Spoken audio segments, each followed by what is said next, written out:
Doctor M.A. Yusuffali സാറിനെ ഞാൻ ക്ഷണിക്കുകയാണ്.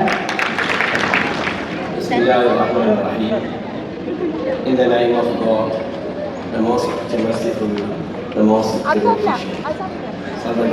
നാട്ടികളുടെ പുത്രന്മാരും പുത്രികളും സഹോദരന്മാരും സഹോദരികളും കൊച്ചുകുട്ടികളും എല്ലാവരും അണിനിരക്കുന്ന മഹത്തായ ഒരു സദസ്സാണ്.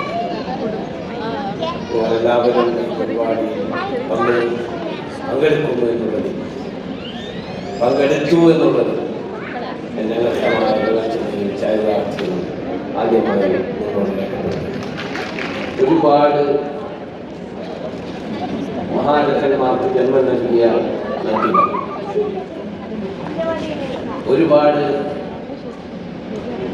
വിശിഷ്ട വ്യക്തിത്വങ്ങൾക്ക് സംഭാവന ചെയ്ത നാട്ടിലാണ്. ഒരുപാട് മഹാന്മാരുടെ പാദസ്പർശമേറ്റ് അനുഗ്രഹീതമായ നാട്ടിലാണ്. ആലിക്കിരി ഭഗവതി ക്ഷേത്രം, നാട്ടിക മഹിയദ്ദീൻ ജുമാഅത്ത് പള്ളി,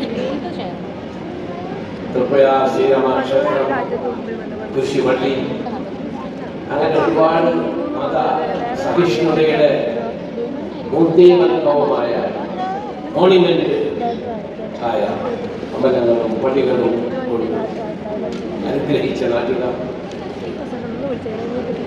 ഒരുപാട് മഹാന്മാർ സംഭാവന ചെയ്തു തന്നെയാണ്. പല യൂണിവേഴ്സിറ്റികളിൽ എന്നെ സംസാരിക്കാൻ വിളിക്കുമ്പോൾ, പല ബിസിനസ് കോളേജുകളിൽ എന്നെ സംസാരിക്കാൻ വിളിക്കുമ്പോൾ അവരെല്ലാവരും ഞാൻ ഇൻട്രാക്ഷന് കുറേ സമയം കൊടുക്കപ്പെടും. അവർ ചോദിക്കും, you are from which part of India? ഇന്ത്യക്കാരനാണോ അവർക്കറിയാം. ഞാൻ അവരോട് പറയും, I'm proud to say that I born brought up in a remote village, Nattika. അതിനുശേഷമായിരിക്കും ഞാൻ അവരോട് ബിസിനസ്സിൻ്റെ എത്തിക്സിനെ പറ്റി സംസാരിക്കുക. അവർ എങ്ങനെ സക്സസ്ഫുൾ ആയിട്ട് ബിസിനസ് ചെയ്ത് വിജയിക്കും എന്ന് പറയുക. ഞാൻ എൻ്റെ ഐഡൻറ്റിറ്റി, എൻ്റെ സ്ഥലം, ജനിച്ച സ്ഥലം പറഞ്ഞിട്ട് മാത്രമാണ് ഞാനിത് ആരംഭിക്കുക. അത് അഭിമാനമായി ഉണ്ടാകും.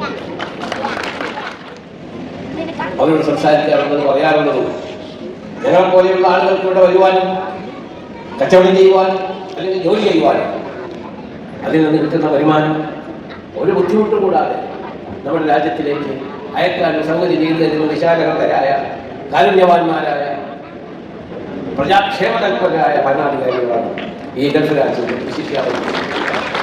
ഞാൻ ഇവിടെ അവരോട് കാണുമ്പോൾ അതിന് എൻ്റെ സ്വന്തം നിലയിലും പ്രവാസികളുടെ നിലയിലും അതുകൂടാതെ രാജ്യത്തിൻ്റെ നിലയിൽ ഞാൻ അവരോട് നന്ദി പറയാണ്.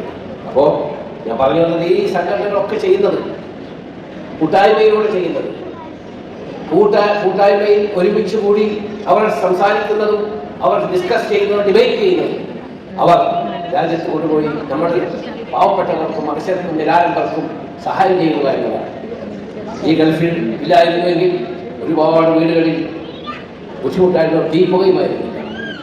ഈ ഗൾഫില്ലായിരുന്നുവെങ്കിൽ ഇപ്പം നമ്മുടെ രാജ്യത്ത് ഒരു മത സൗധം പടുത്തുയർത്തു പോകും, അല്ലെങ്കിൽ ഒരു രാഷ്ട്രീയ സൗധം പടുത്തുയർത്തു പോകും, അല്ലെങ്കിൽ ഒരു വിദ്യാഭ്യാസ സ്ഥാപനം പടുത്തുയർത്തു പോകും, അതല്ലെങ്കിൽ ഒരു പള്ളി പടുത്തുയർത്തു പോകും, അല്ലെങ്കിൽ ഒരു അമ്പലം പടുത്തുയർത്തു പോകും, ചർച്ച് പടുത്തുയർത്തു പോകും.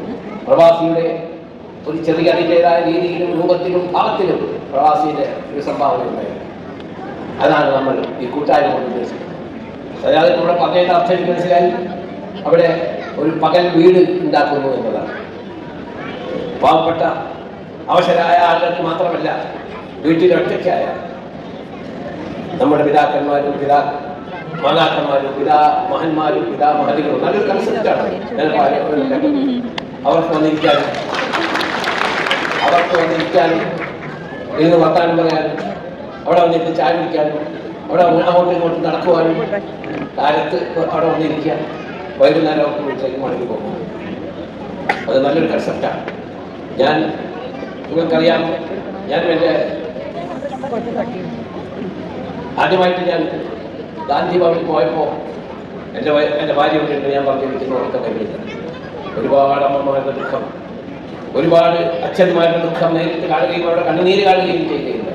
മക്കളാൽ ഉപേക്ഷിക്കപ്പെട്ട മാതാപിതാ ഗുരു മാതാപിതാക്കളെ ബഹുമാനിക്കുകയും അവർക്ക് ശുശ്രൂഷ ചെയ്യുകയും അവർക്ക് ഖിദമാത്ത് ചെയ്യുകയും അവരെ പരിചരിക്കുകയും ചെയ്യുന്നത് ദൈവത്തെ പോലെ കാണുന്നവരുടെ ദൈവത്തെ വിളിക്കുന്നവർ മാതാപിതാ ഗുരു ദൈവേ ദൈവത്തെ പോലെ കണക്കാക്കേണ്ടതാണ് എന്ന് പറഞ്ഞ സനാതന ധർമ്മത്തിലെ ഹൈന്ദവ സംസ്കാരത്തിലെ മാതാക്കൾ അവിൽ വാലിദൈന ഇഹ്സാന, നിങ്ങൾ മാതാപിതാക്കളോട് കരുണ ചെയ്തിട്ടില്ലെങ്കിൽ നിങ്ങൾ എവിടെയും ഉയർന്നവനായി കണക്കാക്കില്ല. നിങ്ങളുടെ ജീവിതത്തിൽ ഒന്നും നിങ്ങൾ നേടിയിട്ടില്ല എന്ന് പറഞ്ഞ പറ്റുക അവിൽ വാലിദൈന ഇഹ്സാന, മാതാപിതാക്കളോട് കരുണ ചെയ്യുക, ഇഹ്സാൻ ചെയ്യുക എന്ന് പറഞ്ഞ സമൂഹത്തിലെ മാതാക്കളെയും പിതാക്കളെയും ഞാനവിടെ കാണുകയുണ്ട്. അവരുടെ ദുഃഖം ഞാൻ കാണുകയുണ്ട്, അവരുടെ വിഷമം ഞാൻ കാണുകയുണ്ട്. അതാണ് സമയം വൈകിട്ട് കൊറോണ കാലം മാതാക്കൾക്ക് സംഭവം. അതാണ് ഞാൻ ചെയ്ത ധർമ്മത്തിൽ ഏറ്റവും വലിയ ധർമ്മം ഞാൻ വിശ്വസിക്കുന്നത്. ഇനി പിതാക്കൾക്കും അതിനേക്കാൾ വലിയ സമയം ഞാൻ ചെയ്യുക. അതിനുള്ള സമയം ഞാൻ പറഞ്ഞു വരുന്നത് സജാദിന്റെ ഉദ്ദേശം എന്താണെന്ന് മനസ്സിലാക്കുന്നില്ല. നാട്ടുകയിലൊരു പകൽ അത് രാത്രിയാക്കേണ്ടത്. കാരണം അവരുടെ അപ്പന്മാരും ഉമ്മമാരും അച്ഛന്മാരെയും അമ്മമാരൊക്കെ അങ്ങനെ തള്ളിക്കൊണ്ടുള്ള സ്ഥിതി ഇതാണ് നാട്ടിൽ. പകൽ വീട് അത് വലിയ നല്ലൊരു കൺസെപ്റ്റാണ്. കൺസെപ്റ്റ് എവിടെ നിങ്ങൾ സ്ഥലം പല പ്രവാസികളും എല്ലാവരും കൂട്ടായ്മയാണ് എല്ലാത്തിനും ആവശ്യം. ആയതുകൊണ്ട് സ്ഥലം നിങ്ങൾ മേടിച്ചു തന്നാൽ നിങ്ങൾ ഉദ്ദേശിക്കുന്ന രീതിയിലുള്ള പകൽ വീട്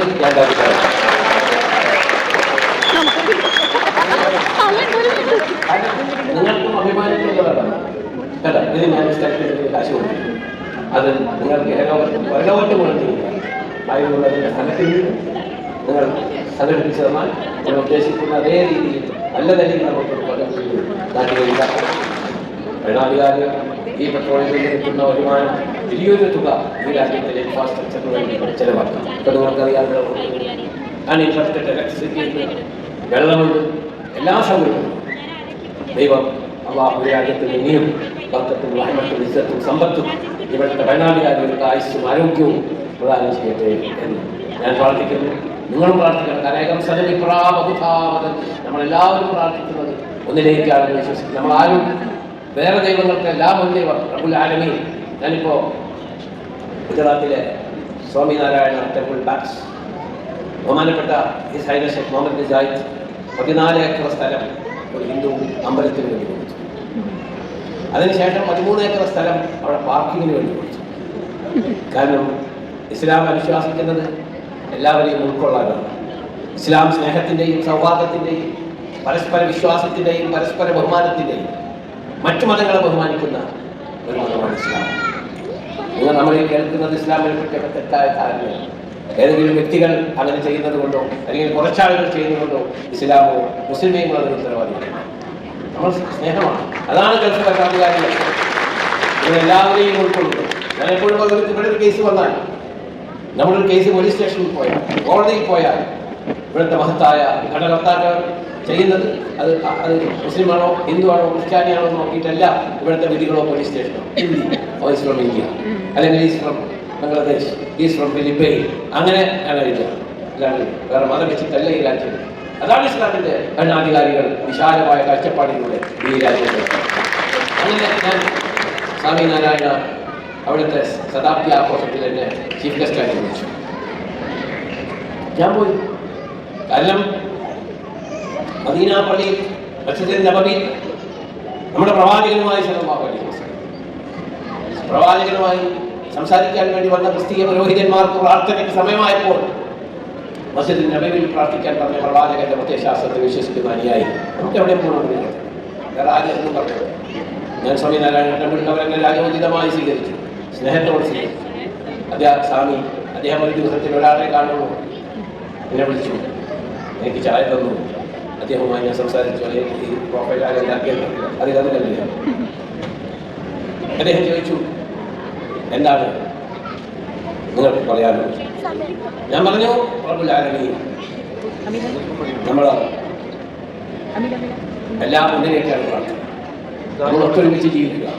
ഇന്ത്യയുടെ അഖണ്ഡതയെ നമ്മൾ കാത്തു സൂക്ഷിക്കണം. കാരണം എല്ലാ മതങ്ങളും ഒത്തൊരുമിച്ച് സ്നേഹിച്ച് നമ്മൾ മുന്നോട്ട് പോയാൽ മാത്രമേ നമ്മുടെ രാജ്യം പുരോഗമിക്കുകയുള്ളൂ. നമ്മുടെ രാജ്യം പുരോഗമിച്ചാൽ മാത്രമേ അടുത്ത തലമുറ പുരോഗമിക്കാൻ സാധിക്കൂ. നമ്മുടെ മക്കളും നമ്മുടെ രാജ്യത്ത് ജനിച്ചു വളരേണ്ടവരാണ്.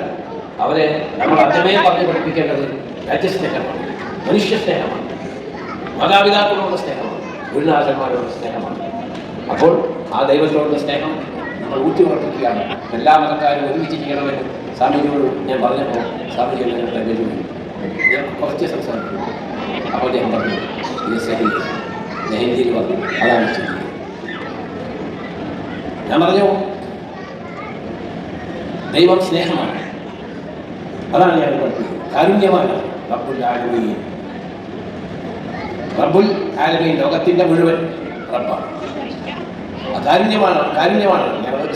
റഹ്മാൻ റഹീം, പരമകാരുണ്യനും കരുണാനിധിയുമായ ദൈവത്തിൻ്റെ തിരുനാമത്തിൽ ആരംഭിക്കുന്നു.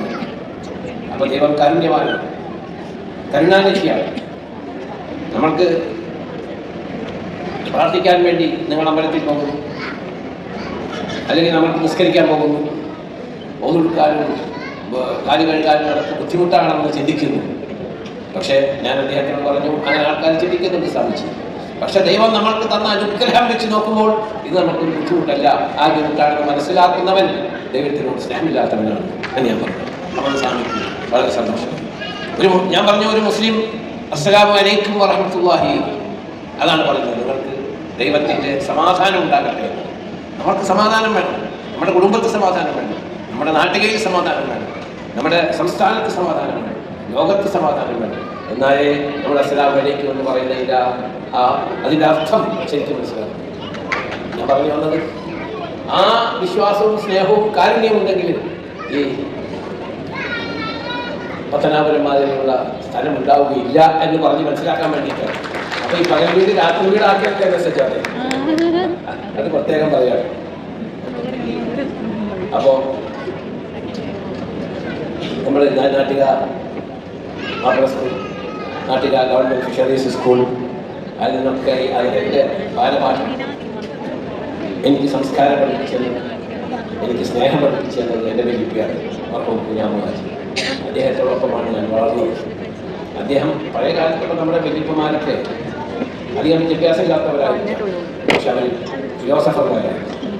അരിസ്റ്റോട്ടിലും പ്ലാറ്റയും ഇമ്മാനുവൽ കാന്റനെയും പോലെ അവരുടെ നിറകുടങ്ങളായിരുന്നു നമ്മുടെ പഴയ ആളുകൾ. കാരണം അവർക്ക് പ്രാക്ടിക്കൽ നോളജാണ്, ജീവിതത്തിലൂടെ അവർ ഫിലോസഫേഴ്സായി. അപ്പോൾ എന്നോട് പറഞ്ഞ പല ഉപദേശങ്ങളും ഉപദേശിച്ചു.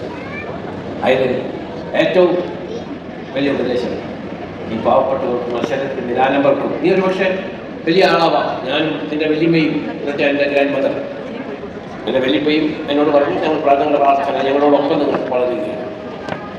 ഞാൻ 3 കാര്യം ഒന്നുണ്ട്.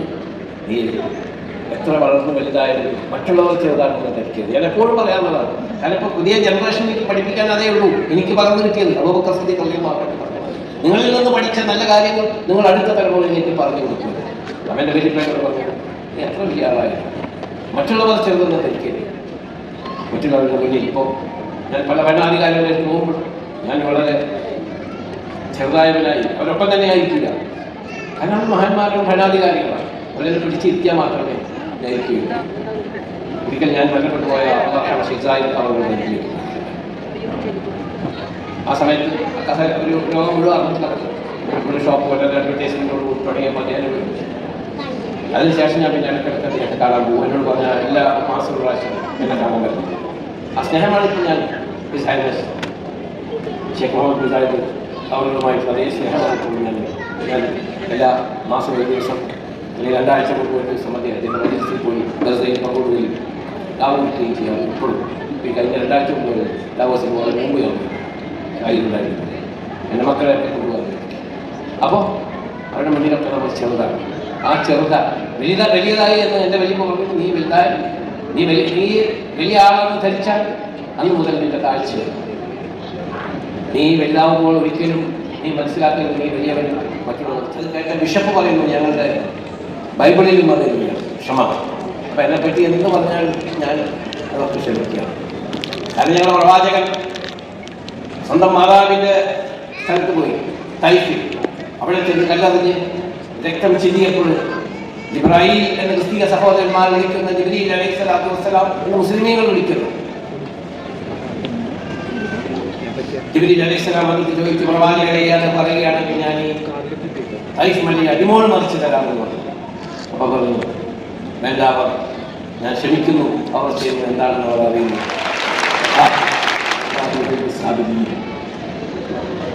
ക്ഷമിക്കുന്നതൊരു ക്ഷമയാണ്. അപ്പോൾ ഭഗവാൻ കൃഷ്ണൻ പറഞ്ഞത് ക്ഷമയാണ്. അപ്പോൾ ഇതൊക്കെ ഇങ്ങനെ ഉണ്ടാവും. കാരണം ലോകത്തിലെ എല്ലാവരെയും സംതൃപ്തിപ്പെടുത്തിക്കൊണ്ട് മനുഷ്യന് ജീവിക്കാൻ പറ്റില്ല.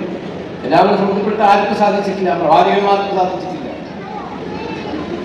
അപ്പോൾ പറയും, ജീസസ് ക്രൈസ്റ്റ് വളരെ യേശുക്രിസ്തു വളരെ ദുഃഖിതനായിരിക്കുകയായിരുന്നു ഒരു ദിവസം. കാരണം നാളെ യൂദാസ് ഒറ്റിക്കൊടുക്കുമെന്നും അദ്ദേഹത്തെ ക്രൂസിഫൈ ചെയ്യുമെന്നും അദ്ദേഹത്തിന് അറിയാമായിരുന്നു. ഈസാ അലൈഹി സ്വലാത്തു വസ്സലാം ഞങ്ങൾ പ്രവാചകനാണെന്ന് വിശ്വസിക്കുന്നു. എല്ലാവരും നിങ്ങളെ പറ്റി സംസാരിക്കുന്ന ചീത്തയും പറയുന്നുണ്ടാവും, നല്ലതും പറയുന്നു. അപ്പോൾ അത് നമുക്കൊരു പ്രശ്നമില്ല. ഞാൻ നിർത്തിയാൽ കാണിച്ച സ്നേഹത്തിനും സഹോദര്യത്തിനും അടുപ്പത്തിനും നാട്ടികയുടെ പേര് നിലനിർത്തുന്നതിന് നിങ്ങൾക്കൊരു സംഘടന ഉണ്ടാക്കി, ഈ സംഘടനയിലൂടെ നിങ്ങൾ കൂട്ടായ്മ എല്ലാവരും കൂടിച്ചേരുന്നതിലൂടെ അടുത്ത കൊല്ലത്തെ പരിപാടിയിലും ഞാൻ പങ്കെടുക്കാമെന്ന് ആയുസ് കരുതുന്നു. ദൈവം ആയുസ് കരുതുന്നുണ്ട്. അപ്പോൾ അത് ആയുസ് കരുതുന്നു, അത്ര പറയാൻ സാധ്യതയുള്ളൂ. നഫ്സുണ്ടായിക്കൽമോ. അപ്പോൾ അത് നമുക്ക് പറയാൻ പറ്റില്ല. നമ്മൾ ജീവിക്കുമോ, ഒരു മിനിറ്റ് പോലും ജീവിക്കുകയോ ഇനിയും സംസാരിക്കാനുള്ള പ്രയാസമായിരിക്കും. അപ്പോൾ ഈ അടുത്ത കൊല്ലത്തിന് എന്തെങ്കിലുമൊക്കെ വെക്കേണ്ട ജീവിച്ചിരിക്കുകയാണ്. അപ്പോൾ അടുത്ത കൊല്ലം ബാക്കി പ്രധാനമന്ത്രി പറഞ്ഞുകൊണ്ട് ഞാൻ അവസാനിപ്പിച്ചിട്ട് ജയ് ഹിന്ദ്.